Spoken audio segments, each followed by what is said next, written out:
Trust the Lord with all your heart and rely not on your own wisdom. In all your ways, acknowledge him, and he shall direct your paths. Today we are celebrating Pentecost, which was the Greek festival of reaping and harvest of grain. But in its metaphysical meaning, it refers to the coming of the Holy Spirit baptism on Jesus' disciples. It refers to the unfoldment of our own spiritual mind. Instead of truth being a mere mental concept, through this baptism of the Holy Spirit, this truth becomes a lived reality. And our sermon today shall guide us in ever-growing oneness with our higher selves. Are you trusting in the Lord with all your heart and don't rely on your own thinking? Well, sometimes yes, right? Yet there are other times when I just don't. The question is actually quite an interesting one. When I first thought about it, my opinion about how I was faring on that and seemed to be quite acceptable, since I like to think of myself that I'm generally trying to do the right thing. Now here comes the catch though. Who am I to say what is the right thing in each and every situation without going within and by just using my sense of right and wrong, my own thought, so to say? The required process obviously is asking for something more. In our sermon this morning, we first want to look what is metaphysically means to trust in the Lord, after which we will look at some common interferences and then develop some ideas how we can overcome falling into the thinking pattern too much for determining what to do. The Lord metaphysically represents our higher consciousness. It is also referred to as the Christ consciousness, the higher self or guidance from within, and is the indwelling presence of God, which we all know represents our true identity. We are all God's children and are endowed with the divine spark.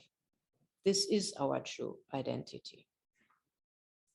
We are not supposed to rely on our worldly wisdom, which refers to our logic and experiences, which may even have been colored by a lot of emotions, but instead to listen to that rather small voice within that we only can hear when we quiet down all the competitive thoughts and feelings of our mind. When we, so to say, actively seek to live from the Christ perspective from within. It means for us to constantly ask what we are meant to do now and to go retrieve the answer from within, not from our friends, not from our partner, not in a book. We are not meant to make the decision based on our evaluation, but to ask what decision or choice we are meant to live. Trusting in the Lord means also to rely on the Lord for everything and all. The divine supplies our every need. Yes, it appears that companies supply our income based on our contracts and work done, but the divine is the source of all, is all, and in all. Verse 6 tells us that we shall acknowledge him, our Christ consciousness, in all our ways, through asking, giving thanks, praying, identifying with being one with all. Once we do so, our paths are directed constantly, and it will be so much easier.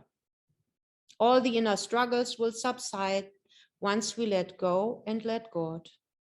We then will be calm and collected at all times, even under duress.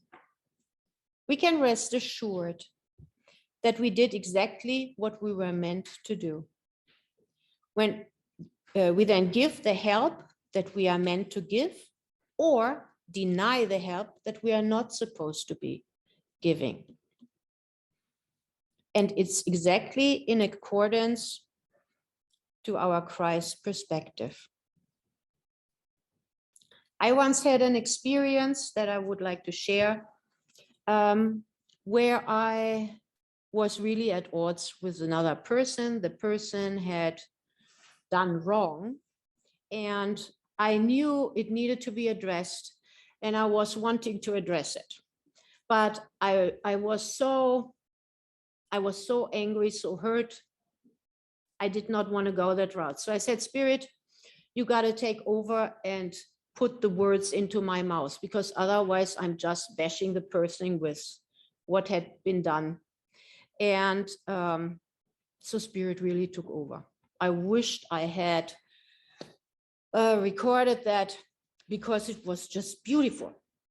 And I cannot tell you much about the content or what the words were, but I can only give you an idea about the energy that carried it all.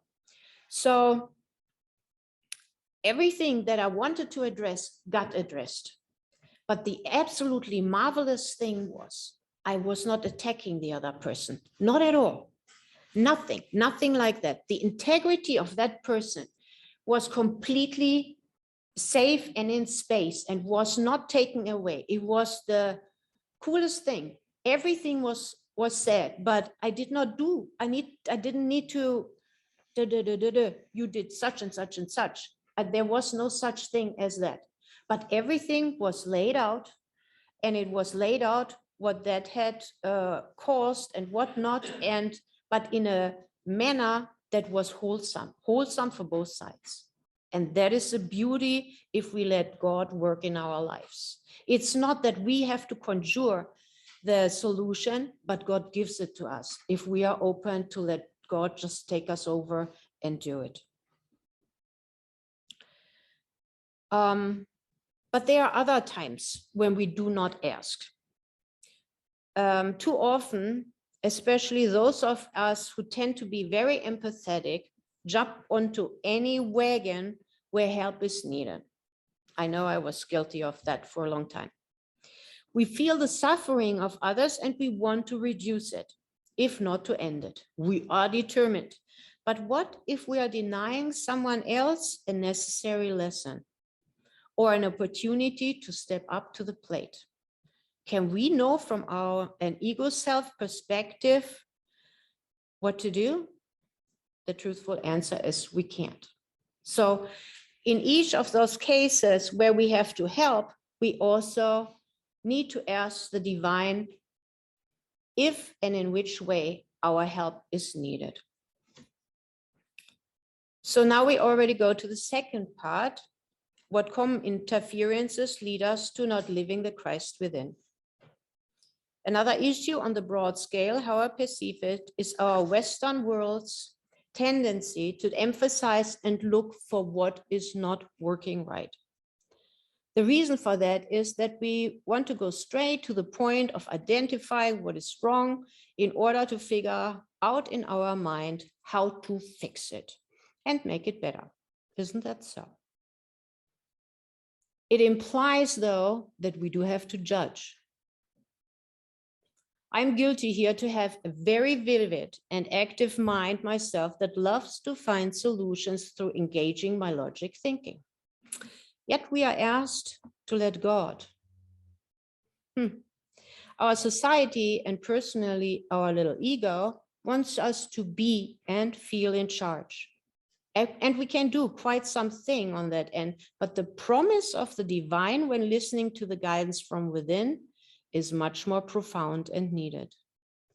Life will become easier, calmer, and more joyful as it takes the constant burden to decide between choices off of our shoulders. And let's repeat. We are not meant to make the decision when and when not to engage our higher self, but we are asked to acknowledge the higher self always as the leading force.